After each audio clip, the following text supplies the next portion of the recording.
Hello, Big Mocker. My name is Aaron Puckett. I'm currently a student in the creative writing program at Full Sail. First, I would like to thank you for taking the time to speak to me today about my project I've been working on. It is a horror fantasy film titled Inheritance. Inheritance is a coming-of-age tale that follows main character Elizabeth in the weeks leading up to her 18th birthday. She begins to notice her parents and aunt, her mother's sister, acting strangely. Hushed conversations when she enters the room let her know they are keeping a secret. It worries her, and she confides in her best and only real friend Charlie, a young man of the same age. He tells her it is nothing to worry about, probably just a birthday surprise given the fact hers grows near. But the aura about her home still leads her to believe it is something else, something awful. While keeping a suspicious eye on her parents, she discovers a power. This power gives her the ability to burn things to ash with only a touch, and flares up with anger. Soon after, her fingernails begin to fall off. Her mother notices one evening and immediately calls her sister, Elizabeth's aunt. Elizabeth eavesdrops on the conversation and discovers her new power is something inherited from her mother's family.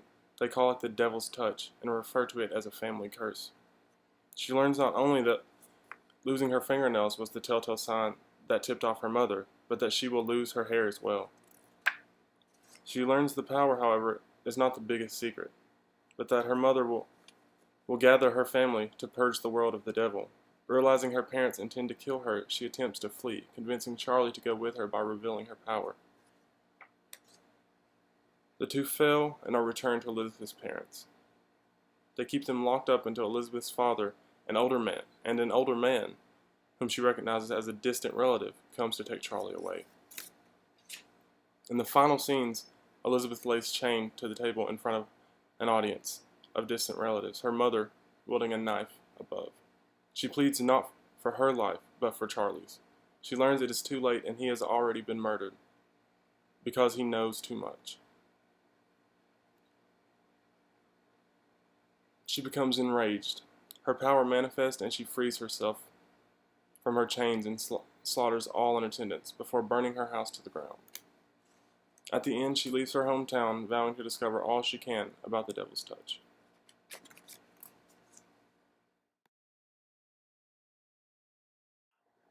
I have to say, over the course of the month, there were no major changes. The title change, it started off as Family Secrets, but I changed it to Inheritance because I thought it sounded better. And then Elizabeth's birthday from she was turning 17 to turning 18. Just because 18, American adulthood, I just thought that made it seem more responsibility, the power, symbolism between those two. And the last change was what her family refers to the power as. The spirit of the demon was the original name, but I thought Devil's Touch just sounded better and went better considering that she burns things to ash with her touch.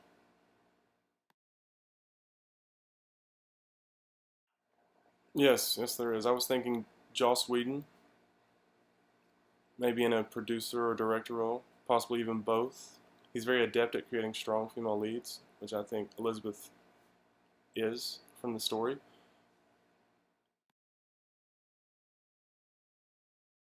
The only gear I've really thought about using is the Panasonic HVX200 digital camera.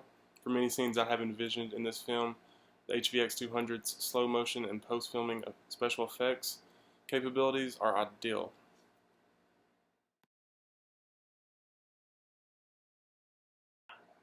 My target audience is the young adult fantasy lovers that have proven to come out in the millions over the past decade.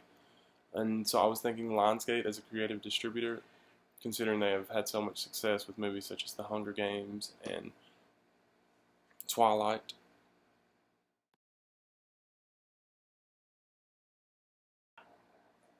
Yes, they are based on books, but that brings me to my next point of cross-marketing through a store like Books A Million or Barnes & Noble, something that has a lot of traffic for just book readers, maybe ones that do not go see a film or sit in a movie theater. But if we were promoted inside one of those stores, it might bring people from that book scene to the film who normally wouldn't go see a film. Posters, maybe photo books of the filming process of cast and crew, things of that nature. Even float the idea of a graphic novel or something along those lines.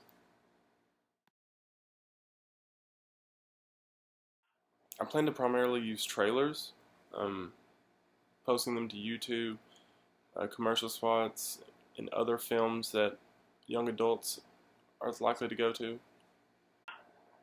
I was even thinking just a sound trailer for applications such as Spotify and Pandora, streaming music applications because they're very popular now.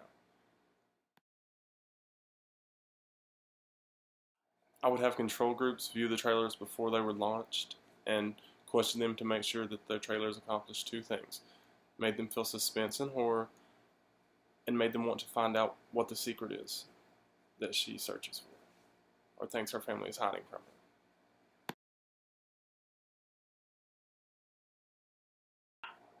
I would use social media I would create a page and link the three big ones: Twitter, Instagram, Facebook, and then share relevant pictures, articles, any type of information that was about the film. And then, instruct the actors to do the same, which I figured that was a given. And then I was thinking a contest where a group of winners are taken for a private screening with the cast and crew. Um,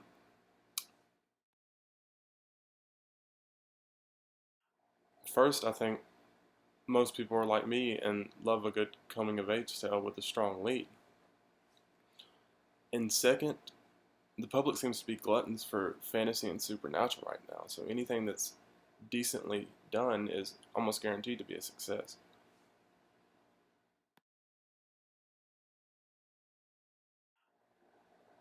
I would have to say the audience, the ones that get to leave their mundane daily lives and lose themselves in a great story.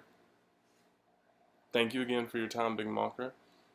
I hope this has sparked enough interest in my project that you feel compelled to help me take it to the big screen. Thank you.